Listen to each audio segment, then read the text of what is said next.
Good evening, my name is Michelle Mazzanti, and I decided to select the topic of experimental design in ABA.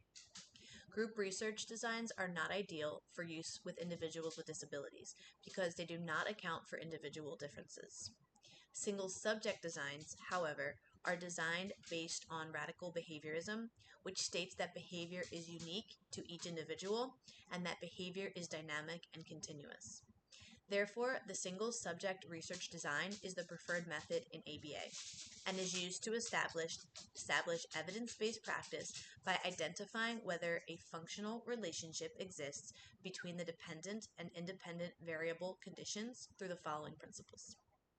Repeated and reliable measurement of the dependent variable or behavior over time. Repeated manipulation of the experimental conditions, in other words, systematically introducing and withdrawing the intervention, and examining data using a within-participant analysis of behavior. In other words, each case is its own control. A functional relationship can be demonstrated when a change in one event can be attributed to specific manipulations in another event. Baseline logic and visual analysis are commonly used methods in single subject research. Baseline logic consists of prediction, verification, and replication. Prediction is the anticipated pattern of behavior. Once researchers collect a series of data points, they can predict where future data points will fall.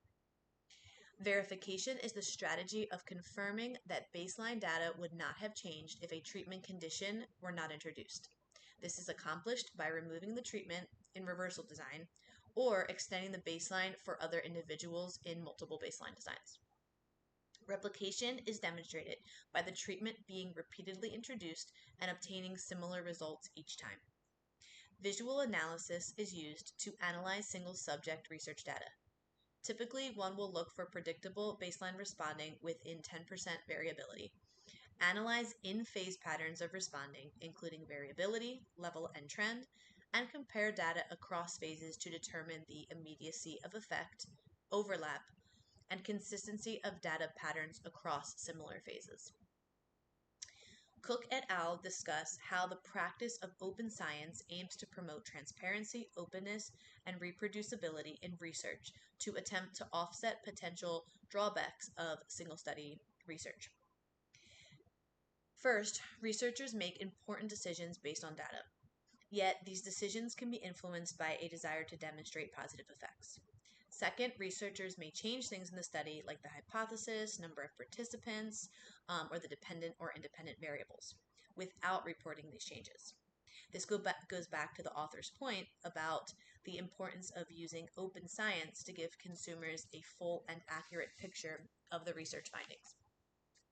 Lastly, although the fundamental purpose of single subject research has remained consistent, there has been a recent interest in increasing the credibility and impact of this research in the hopes of being able to generalize findings to entire populations, not just individuals. The new knowledge I have obtained during this research enhances my understanding of Part D of the BACB task list. I am now able to distinguish between dependent and independent variables, identify the defining features of single subject experimental designs, which includes individuals serving as their own controls, repeated measures, prediction, verification, and replication, and describing the advantages of single subject experimental designs compared to group designs. Some of the key points I took from my research that I can apply in practice are: 1, the understanding of precisely why single subject research is used in ABA, which of course is because it is designed based on behavioral principles. 2, the importance of being mindful of potential biases and unreported changes made in research that could confound the findings.